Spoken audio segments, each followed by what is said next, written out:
Okay, so this will be episode number 1 of whatever we decide to name this podcast.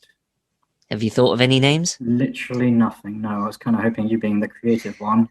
Uh, An entire list of witty names. I thought about, because it's about student wrestlers getting to graps with things. Brilliant. Yes. Let's go with that. There you go. Okay. That sums me up right there. Like the first thing you suggest, like, yep, that's it. We'll do that. Yeah. Yep. Cool. So in the world of podcasting, and specifically professional wrestling podcasting, there is, there are hundreds, would you say, of podcasts about wrestling out there? Yes. Yes. And Easily. usually all by like professional wrestlers who are world famous. They've traveled the road. They've got some stories to tell you, kid. It's all like X-Pac and I don't know, Ryback and Colt Cabana. Jim Cornette. All these people with amazing stories that they've gathered over the years to tell. And then there's us, Aiden, who are in the fledgling years of our careers, if you can even call them that at the moment. So I think the best thing to do would be to give the people a little background on who we are and how we came to be in this mad world that we call professional wrestling. And I'm going to ask you if you can, because I know some of your story, but I don't know all of your story. Yeah. How you wound up here and what drew you to wrestling, what drew you to become a professional wrestler. So why don't you hit the people with your story, where it began for you? I mean, go back as far as you want. I mean, you have to go back to the womb, but if you want to, you know, I've got So I guess I'll start with where I first watched professional wrestling. It's always a good start, yeah. Which was as a kid who grew up in the 90s, Attitude Era. Yeah, baby. That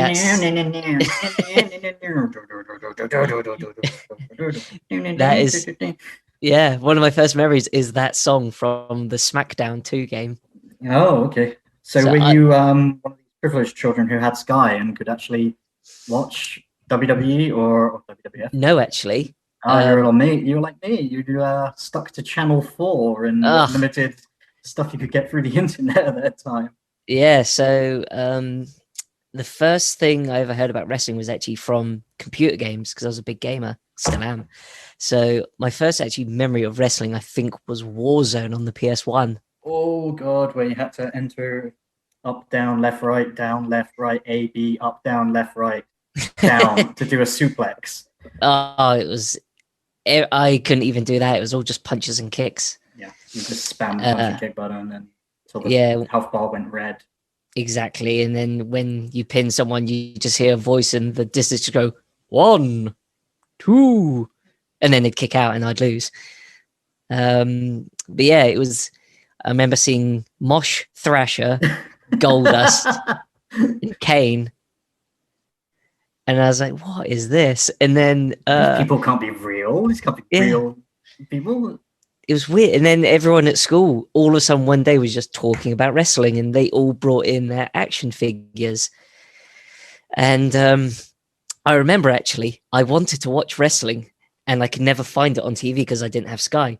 And I swear to God, this is a true story. So this is how popular wrestling was in the year 2000, was we had a police officer come to our school to talk about the dangers of drinking because Stone Cold was that popular that kids were drinking. They were like doing it, like standing like on top of like, I don't know, some rocks and pouring it, like most of it into their face and eyes.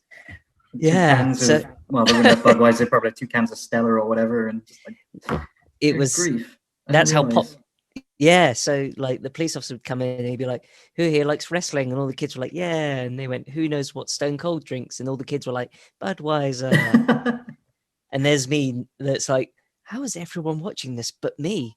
So they do the whole speech about how alcohol shouldn't be drunk by kids and that. And at the very end of it, the police officer goes, "Has anyone got any questions?" And I put my hand up and I said, what channel is the wrestling on?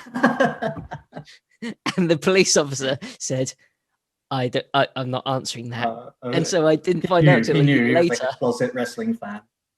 Yeah. So that was like late 99, early 2000. So I had to wait like another year or so before I got to actually watch wrestling. And it was an episode of Heat. Oh yeah. On Channel Channel 4? 4. Yeah. Yep. And I remember it was Kai and Tai versus, I think it was Too Cool. I'm not sure. I just remember Kai and Tai because I was a big Tell you Jackie who went Chan over in that fan. match. Yeah. And so I was a big Jackie Chan fan. And so I liked that. I liked Gladiators. I liked Power Rangers. And this sort of wrestling combined all those. And I was like, this is the craziest thing ever. This is the best. And so I was then limited to what I could just get on VHS. Yep, same. So Jesus Christ, this might as well be a one-person podcast, because let me tell you, that is exactly how I discovered wrestling. It was yours an episode of Heat. It was Heat. Well, no. First, it was WrestleMania 2000 on the Nintendo 64, and again going through the roster on the N64 game, the Blue Meanie, Midian, Kane, and all these again ridiculous characters. You're like, and then who's this Vince McMahon? He looks like an old dude. Why is he like fighting in a shirt and tie? And it's exactly the same as you. And then look, my brother came in one day and was like, there's wrestling on Channel 4, turn it on. And it was Sunday Night Heat, and I can't remember the first match. I'm pretty sure it was like D'Lo Brown versus, I don't know who would have been a Sunday Night Heat veteran in those days. Val Venus. Yeah, there you go. Probably something like Val Venus or Perry Saturn. I remember so lucky one time, Triple H was actually on Heat against Perry Saturn. I have no idea why. Because they were buddies back. They came from Killer Kowalski's training school together. So well, they used to do Heat. Used to be like the matches before pay-per-views, like once a month, weren't they? Yeah. I remember like Heat would actually play into the pay-per-view sometimes as well. It was essentially their pre-show, I guess.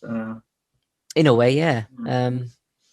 So yeah, where did I go from there? So yeah, VHSs. And then the very first thing I did when I got internet in my house was actually go onto the WWF website. And around this time we had gotten Sky as well.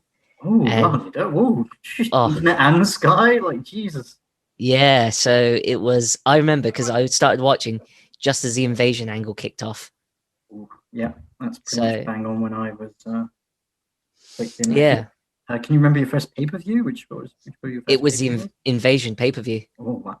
How confusing must that have been for you? Like you're being introduced like pretty much into like 3 different professional wrestling promotions, and one of them owns the other 2, but you're not really aware at that point. And I didn't realize this till I was actually in the invasion angle, but I had actually watched some WCW before I'd even watched WWF because it came on, I think, after Cartoon Network. And one time, children's channel, like because they were both owned by the same company, I think. So over here, like when Cartoon Network finished at midnight, whatever it was came on afterwards.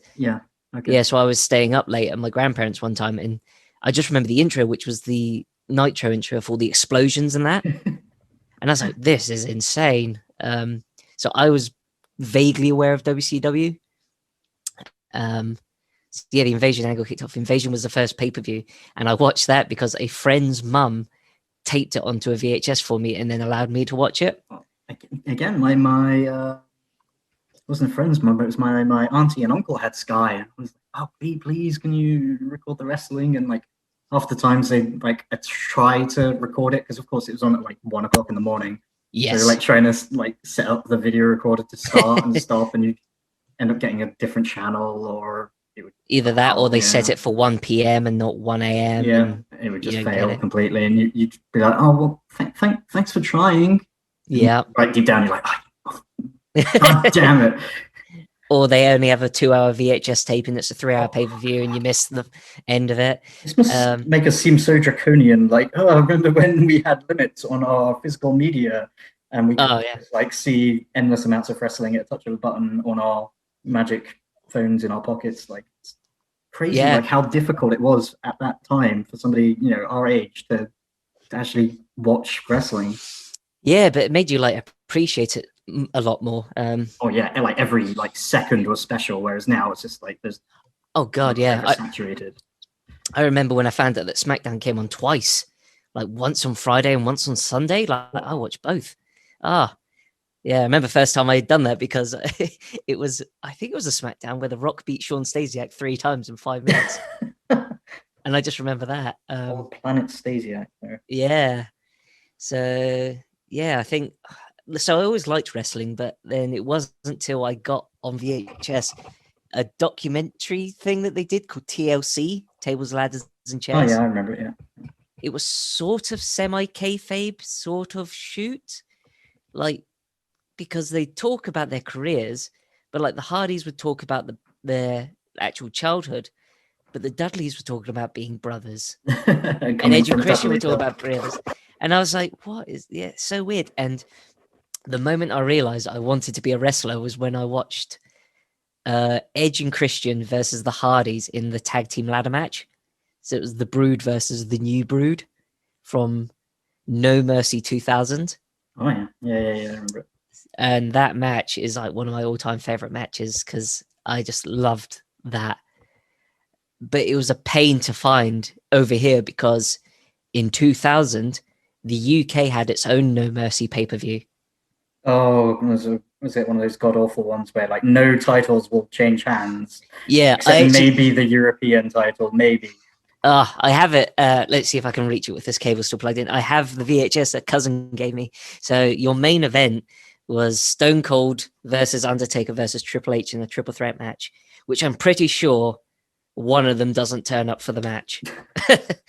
Oh wait, no, this was No Mercy 1999. So was it 1999 then? I don't remember. But yeah, there was 2 No Mercies in the same year, and so I think over here we only got the UK version on VHS. Yeah. So yeah, you had matches like Gilbert versus Tiger Ali Singh. I remember that match. Tiger Ali Singh won with a neck breaker. Yes. It looked like a stunner behind. Yeah. Yeah, so things like that. So yeah, but I never thought I could become a wrestler growing up because you just said you'd like, oh, I'm going to become a wrestler, or was that at that point the same kind of like, oh, I'm going to be an astronaut, or deep down, like you're not going to be an astronaut unless like I don't even know how you become an astronaut unless you. It was kind of like I always thought it would be so cool if I could be a wrestler, but I thought that it was just this thing that only happened in America. Yeah. So anytime a local show would come to my town, it would always be called like the Real American Wrestling or American Wrestling Superstars. I hope I know where you're going with this. Is it one of those ones where they? I'll let you continue. Sorry. Oh, it was. I think I know what you're going to say. Yes, it was one of those shows where you'd have fake Kane and fake Rock. Oh my God, they came to Guernsey as well. Yeah. Christ. So anytime it would happen, I just thought, well, professional wrestling isn't in England then. I'd have to go to America, and that's never going to happen.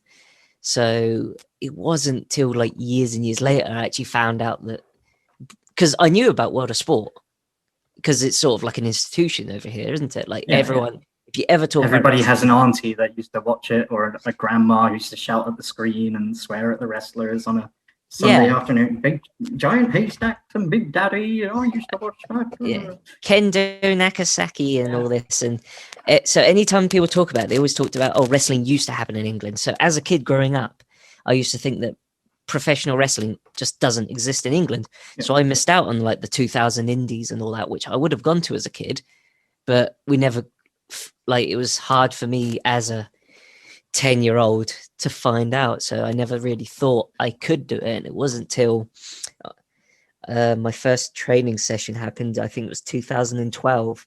Oh, wow. I didn't realize it was that long ago. Where was that? So when it was, I can't remember why I did it, but I think I wanted to find a show in Portsmouth. Like I just wanted to go to a wrestling show because I'd never been to one. Yeah. I had a chance to go to one in 2001, but my dad, they were sold out except for 2 tickets. So I let my brother go. And bless your cotton socks.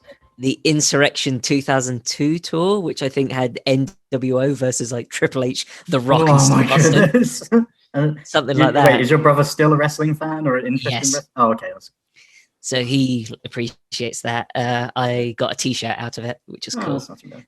But yeah, so I never gone to a wrestling show, so I was like, I just Googled Portsmouth Pro Wrestling, and a website for the FWA came up, and they had a section that was training, and I was like, there's training in Portsmouth? Like, how, when, how much can I do it? And I found their contact information, and I emailed them a big long email, and I was like, I want to train. How much is it? What do I need to do? Etc. Etc. And they never got back to me. So that was, I think, 2011, because the Summer of Punk happened, and that got me really into wrestling again. I was always a wrestling fan, but when that happened, I was like, I think it was around that same time I discovered Dragon Gate and Ring of Honor and all that. Oh yes, the glory days of the early indies, where you had Samoa Joe and yes, I discovered all that. Homicide, and I was like, and New Japan was just coming up on the rise, and so I tried then, and then I think it was like a year and a half later, I googled it again, and Revolution Pro Wrestling I think came up. I think this was 2013, 2014, and they had a Facebook group. I messaged them, and I was like, "What day is it best to come if you're a beginner?"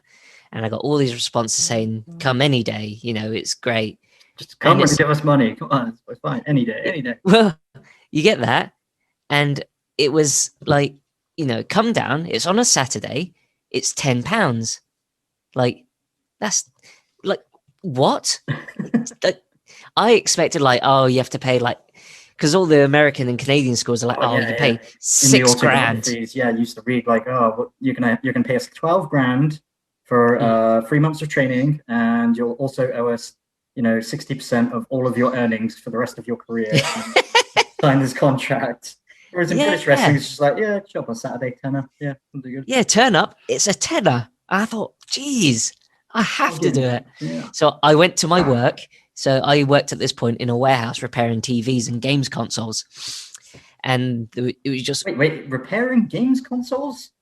Yes, I used to repair Xboxes, PlayStations, TVs, sound systems, DSs. Back up. So wait, like, I didn't even know this was a thing. Like, I assumed, like, if your Xbox broke, buy a new one. I didn't know, like, there was actually places that were... So the place I worked was... when you return, if you ever went to, I don't know if I should name the shop, but for legal safety, whatever, I'll just say a high street retailer, and you could buy a 12-month warranty or a 3-year warranty on these consoles. If it ever broke within that time, you take it back to them. The shop would give you a new console, and what they do is they collect all of them, put them on a pallet, and they'd send them to my warehouse where I worked. So we just get pallets and pallets of games consoles that people had returned claiming to be faulty. Most of the time they weren't. It was just people wanted a new one, and it was an easy way of getting it. Wow.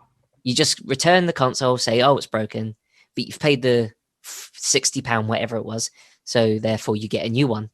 So we'd get all these games consoles. Sometimes they were legitimately broken, like the disc tray wouldn't open. So I got lots of free games through that, actually. And that sounds like an awesome job. It was really good. They just the only problem with it, there was no like career progression at all. It was just you were either repairing stuff or you were the owner. So unless you died, like yes. Not going anywhere. So yeah, it was just a warehouse full of dudes, and we all just liked the same thing. Like we like football or music, or wrestling was a big one. So I went into the warehouse and I was like, guys, I've made it. I was like, here it is. It's in Portsmouth. It's £10. Let's all go and train. And they were all like, no. And I was like, what? Yeah, okay. So I went. I get what you mean though. Like, because for me, like 99% of the time, I assume that if you're a wrestling fan, at some point you're going to want to get in the ring and even like if it's not your dream to main event WrestleMania, you're going to want to at least like give it a bit of a try. Like even if you know Yeah. you're only going down for one session, you just want to get in there, see what a bump feels like, jump off Yes. the top rope, maybe run the ropes, give somebody a Uh, body slam, just to say you've done it. Like I can't believe yeah. they would say no. I was like, yeah, just to get in a ring was a big deal. And I was like, okay. And then this one guy was like, all right, it will be funny. Let's do it. So he Really? drove me to my first training session. Um, and I don't know about you, but when I heard pro wrestling school, I imagined, because I'd seen Tough Enough 1, and I expected not a big warehouse, but just like a spacious warehouse Oh, yeah. with a ring and a promo section. And it was a warehouse so the ring inside it was 16 by 16. The building was about 18 by 18. Yeah, I remember it well. The ring was against two corners, so it was against two walls. Sorry, it was against one corner, so it was against two walls. Yeah. So the only space you had to walk around the ring was just this little L shape, and to get past another person was a big squeeze. And so I walk in, me and my mate, and there's about, I'd say, 14 people, and they all turn around and look at us like, oh no, Newbies. newbies. And yeah, it was the most intimidating thing ever, because I'm 5'7". At the time I weighed just over 8 stone. And they walk, like, you could tell the look they gave me when I walk in was like, he's going to be out of here in Yeah. a week. And yeah, it was the first time I'd seen a professional wrestling up front. And yeah, it was, every exercise was done in the ring. Like the warm up was just running around the ring, squats, push ups, sit ups.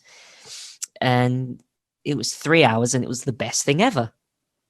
I got to do bumps, and then at the end, I watched some matches. And then at the end of it, the coach looked at us and said, "Oh, we haven't taught you any wrestling moves yet. Would you like to do one?" And I was like, "I can't pick up anybody in this room. What the hell?" And they were like, "You can do the crucifix pin." Oh, of course, yes, that easy basic wrestling maneuver that everybody learns on their first day. Yeah. And think about it now, like what new students go through now at the Portsmouth School of Wrestling. Yeah. Like crucifix pin you wouldn't do till weeks in. But yeah, they were like, I'm gonna throw a clothesline really hard, you're gonna catch my arm, swing over and bring me down. And it was awesome. And you hit it first time and you nailed it? Yeah, I nailed it first time. Hey. Second time I sort of did like a lucha. I went all the way around their body. You're telling me you accidentally did a what do you call it, like a Sin Cara Yeah, style. I swung over and caught him into DDT. It was, yeah.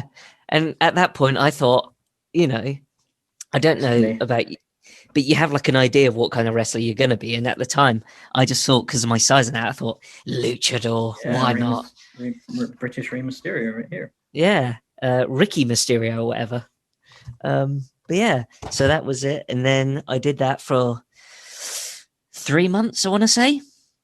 And then that amazing job I had, the company went bust, and I got made redundant.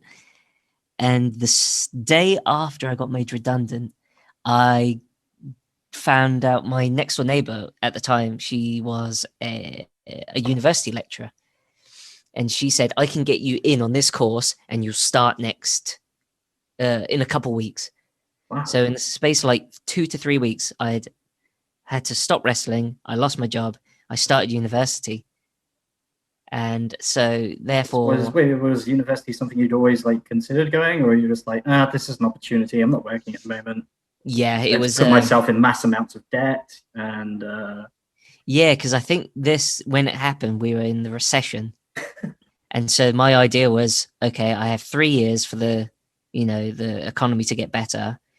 And by then I can, I'll have a job. I chose magazine journalism because the idea was, if I do this, I could do it freelance. And if wrestling goes well, I can wrestle and then just write on the side.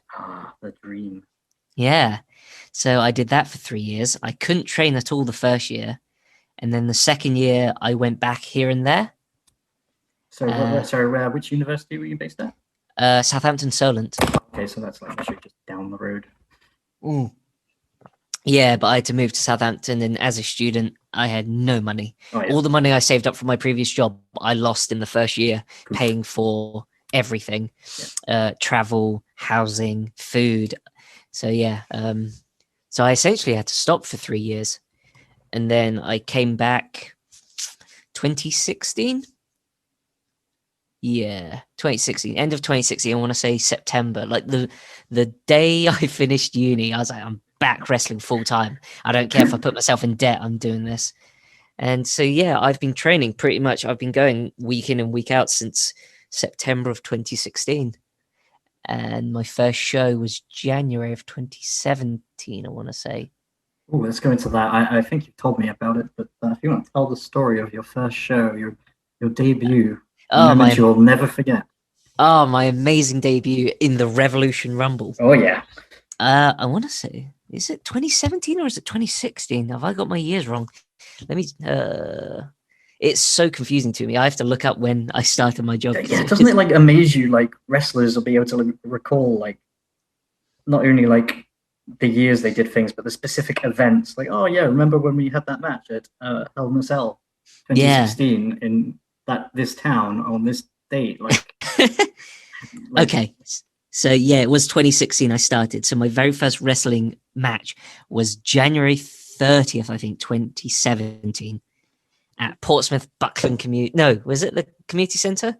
No, the Buckland Dome. No, I had the Mountbatten Centre. Oh, the big debut. The Mountbatten big debut. Stadium, if you will. Yeah, it was. So I got told I was in the Rumble, and I was like, yes, this is it. And like all my friends knew I'd been training to wrestle, and they all make fun of you here and there. Oh, yeah. But then when I told them I was on a show, everyone wanted to come. Yeah. And I was like, oh, balls. So I sold so many tickets. I want to say it was more than 20, but less. Yeah, it was 20 something. And that's like an entire two or three rows of just your friends and family. Yes, it was. It was so many people. And then we get to the thing, and I don't know if it was true, but they used to say that if you sold the most tickets, you got to win the match. I sold the most tickets. Oh, yeah. So I went to the coach and I was like, I've sold this number of tickets. So when am I going over? Who's going getting? Yeah, who am I eliminating last? And I don't want to go. I don't know if we should go too much into kayfabe or whatever, but we sort of had the match. We're going to obliterate kayfabe on this podcast. Okay. So Rumbles. I don't know about when you've done Rumbles, haven't you? Yeah, well, I had my first one last year. Yeah. To you, was it terrifying, the idea of going into a Rumble because the amount of people in the match? Yeah, just kind of. I was like, it's not enough, especially if you're in the middle of a Rumble where there's been enough guys to kind of like really fill up the ring, and you're just like, I can't do anything because there's no like free space. I can't suplex anybody without them landing on another person. And it's just chaos essentially. And you just feel like you're going to get lost in the shuffle, if you will. Yeah, so camp show Rumbles are super fun because it's literally you get the number you're going to go out and that's it. So you can go out, you improvise, you do everything. And then at one point you can just say to someone, oh, eliminate me here. And they'll throw you out and that's you. But when we do these Revolution Rumbles, it's not like that. No. So we get to this point where they're telling everyone what's going to happen. And they get to me and they said, Aiden, you're going to be number 29. And I thought, oh, okay, cool. I'm going to be in like the last few then. Easy day for me. Yeah. So I had 20 something people there and they had to, I just think what some of them had to go through. So they had to sit there for the entire show and the entirety of the Rumble before you showed up. Yes. And then I come out, I run wild for a brief 7 seconds. I don't think I even eliminated someone. I think I hit one move, showed out to the crowd, and then got clotheslined out by James Castle. And the disappointment on most of my friends. Some of them loved it. other ones were like, We that paid was, for this. We came all yeah, this way. We sat through yeah. all of this. And you got clotheslined out immediately. And yeah, but to me, like the reaction I got, ask anyone who was there at that show, the Biggest pop of the reaction I night. got, it was the biggest pop of the night because my 20 something friends, they popped. Therefore, everyone around them thought I was a big deal. So the whole place was like, "Rah!" It was my WrestleMania moment. And so I got back through the curtain and someone pulled me aside, and I was a heel during this match. And I had multiple people pull me aside and they said, you can't be a heel when you get pops like that. And I just remember I got clotheslined out. I came to the back. That happened to me. I went up to the coach and I went, can't help but notice I didn't win. And they were like, oh, yeah, you should have stayed in. And I was like, damn right. And yeah. And I've been fortunate enough that 8 or so of the people that came to that liked it so much that they've consistently came Wow. to the vast majority of my shows. I think I've only had 2 shows where no one turned up for me. You certainly have a good group of friends there, because it's not like, especially if you're not even if you're a casual fan, like I'm assuming they are casual fans, or are they completely don't know anything about wrestling? So my brother always comes and he's a big wrestling fan. And I have one other friend that likes wrestling who comes. The rest of them that sounds like just my friend come. Yeah, they just come to watch me wrestle because they won't watch it on TV or anything, but if I'm there, they'll come and watch it. But this is the thing, that's a great group of friends if they're willing, because if you're not in the first match or the second match, it's kind of a big ask to ask your friends, especially considering most of the venues don't have a bar, and alcohol, as we know, is a great for getting people who don't usually enjoy wrestling to enjoy wrestling. You get them drunk and they will enjoy wrestling.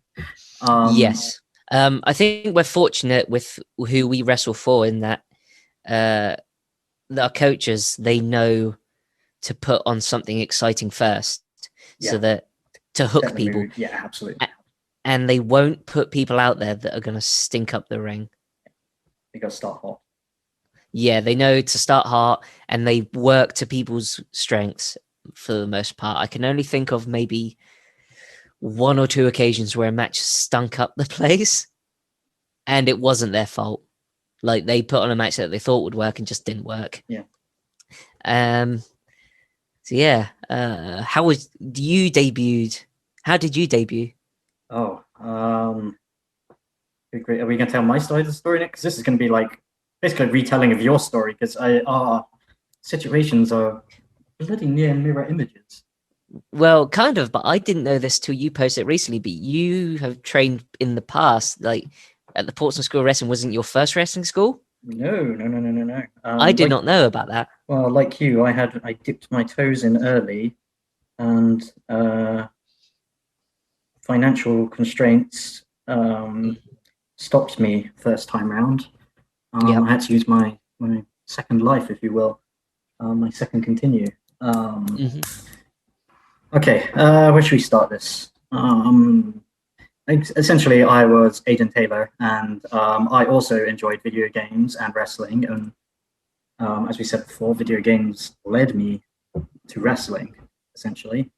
Grew up during the Attitude Era, blah, blah, blah, fell out a little bit, came back in when the American independence really blew up with, Ring of Honor and that.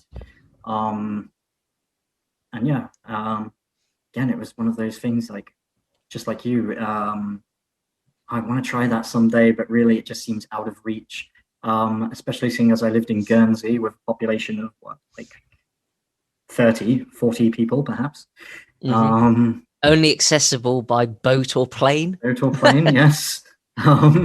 Not many wrestling schools there? No, not really any wrestling schools at all. As I say, we did have the American fake wrestlers pop over for a quick stint during the Attitude Era. It was actually really successful, because that's just how hot wrestling was at the time.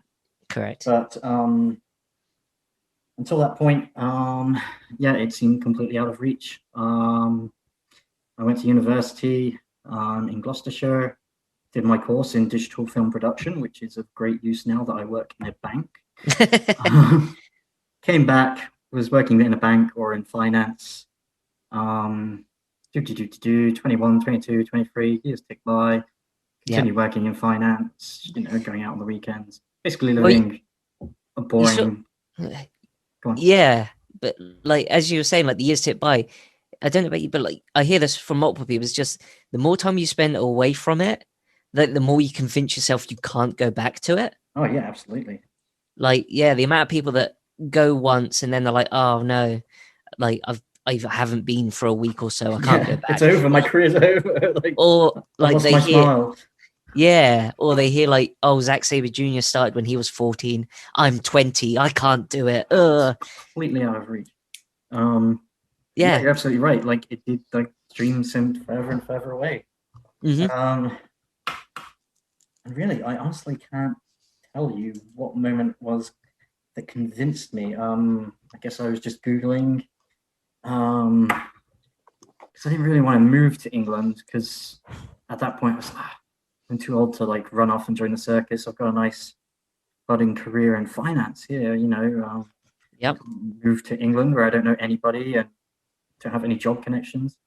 So, but there is a school in Portsmouth, I see. Portsmouth is a mere 28 hours away on the slow boat overnight. So, I packed up my rucksack. I emailed the school, and just like you, they said, "Yeah, come whenever, 10 quid, whatever, just show up." I was like, "Oh, okay, cool, fair enough." Of course, I can only imagine like how many emails they get from people who are interested in doing wrestling, and they just never show up. So they probably have a blanket like email drafted out that they just send to everybody.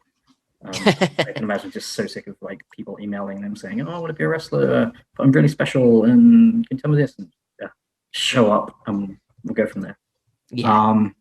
So anyway, I packed my rucksack and I stepped aboard the Commodore Clipper overnight slow boat because that was the cheapest way to get from Guernsey to Portsmouth. It would leave typically Guernsey Harbour at usually about 5:30 on a Friday afternoon / evening. Yeah, so straight from work, literally, straight out the bank, walk across the road to the harbour. That's how small Guernsey is, by the way. Walk across the road to the harbour, get on the boat. I was like the only, because it was a slow boat for like vehicles and trucks and lorries and stuff, like doing shipping or whatever. I was like the only asshole there who like didn't have a car. I was the only like foot passenger on the entire thing. I think the boat cost like £60 to get over from Guernsey to so it was still quite a bit just to get. It's an investment, yeah. So and it would leave at 5:30. Then it would get into Jersey because it would stop. It wouldn't go straight to Portsmouth. It would stop at Jersey at about 8:30, 9 o'clock in the evening, and then it would stay in Jersey for about another 2 hours. And then it would leave Jersey, and I think we would get into Portsmouth something ridiculous like 5:30 a.m. in the morning. Get off the boat there, and of course wrestling school didn't start for like another, I think it started at 11 o'clock or maybe like 10:30 or something. So I literally had nowhere to go, so I kind of like wait in the ferry terminal for a bit until Subway opened, and then I could at least go to Subway and use their free Wi-Fi to keep myself entertained and warm until the wrestling school opened up. And I wasn't with the Revolution Pro School of Wrestling at that point. I was around the corner from you in the what was it? The Varsity Pro Wrestling School. VPW, run by the UK Kid, which now is actually the location where the Portsmouth School of Wrestling is. Is that? I did not know that. Yeah, I did not know. That is insane. So when you saw that video of me and Jay White, that's literally in the same building that we trained in. Two wrestling schools round the corner. Because did you never like bump into like? Because I'm pretty sure the first time I went there, I went to the wrong wrestling school. And they were like, no, you want the wrestling school around the corner, mate. I was like, around the No. corner? Yeah, you're like literally 30 feet around the Wow. corner. How did I? Because like I say, I googled Portsmouth wrestling and that. How did I not discover that? See, you probably clicked That's on the first Google search result, whereas I clicked on the second one, yeah, and that our is paths were insane. set on different I never trajectories. knew they were that close. So yeah, 10:30, bright-eyed and bushy-tailed, I show up at the Varsity Pro Wrestling School. No idea, like I'm trying to like look at because I printed off a Google Map thing because my phone didn't work over there at that point, and And like even if it did, smartphones back then were so different. yeah, they were so sketchy. Like you didn't no Yeah. hope of actually finding the place. So I managed to walk there. I think I almost walked into it. Yeah, I did walk into a gym and said, "Hi, I'm here for the wrestling," and they looked at me like I was completely out of my mind, and they were like, "This isn't the place that you're looking for." Um, There was also a boxing school between the two wrestling oh yeah, schools. to make matters even worse. Yeah, so sometimes the boxers would come in, they'd be like, "What is this boxing?" And we'd go, "No, pro wrestling," and they'd go, "Wusses," and they'd walk out. And we were like, "Yep, that's us." That's something that actually happened one time. Or someone came in and said, "Is this pro wrestling?" We'd go, "Yeah," and they'd go, "Oh, thank God, I just came from the boxing," and they were laughing at me. Both stories are actually things that have happened. Oh yeah. Yeah. So yeah, I knock on the door, and no, I was wrong actually. No, there was actually a guy who was like wandering around the area because I think they were expecting quite a few new trainees in on that day. So they were like, they sent some, what's his name? Toad, who used to train. That was his name. Yeah. Funny story. He lived under the ring for a little bit because he was essentially homeless. Yeah. And they let him stay at the school, and he would sleep in there with a sleeping bag under the ring or in the ring, or essentially the school was his house for a little while. Wow. Yeah. So yeah, met Toady. He was like, oh, he looked at me, and I was obviously looking very lost and with backpack. So I guess he assumed. And at this point, you know, much like you, I didn't look anything like a wrestler. I was skinny. I was skinny fat. Not particularly intimidating looking. But he got the gist and realized I was probably looking for the wrestling school. So he guided me to the front door of the Varsity Pro Wrestling School. And I opened the door, and Hugh Jackman was in the doorway, staring at me like I was out of my mind. Turns out it wasn't actually Hugh Jackman; it was the UK Kid, who looks very much like a young Hugh Jackman. But yeah, that was my first foray. I'm trying to think what we did in our first training session. Did that school work similar to the Portsmouth School of Wrestling, where you just turn up and you pay weekly, and Yeah, each week is a exactly. different? Yeah, okay. Although I think you paid monthly there, Okay. which was kind of screwy for me because I was like, oh, I can only get over here maybe 3 times a month. You're probably only twice, and they're like, yeah, we have to charge you for the full Oh month. wow. So I was like, screw it. Like it wasn't like an extortionate amount, so I wasn't too fussed. Yeah. Compared to what I was paying to actually travel there, it was minor pennies. So yeah, I think we just went through like the basic new trainees, doing your rolls and your bumps, and with a motley crew there. One of which included a younger Jay White and Sky Smithson, who also trained there. She's doing really well for herself on the independents now. And of course, a young Jamie Hayter as well. Yeah. Yep. Um, AEW and Stardom fame. Yeah. So quite a few young rookies passed through those doors, and yeah, great little bunch. So this went on for a year, and obviously I was only getting over there maybe like twice a month, maybe 3 times a month. Yep. And wrestling training was sketchy. Like sometimes you'd only have like 2 or 3 people show up, and they're like, we also need to have to go out flyering right now, so we're only gonna have half a training session. Yeah.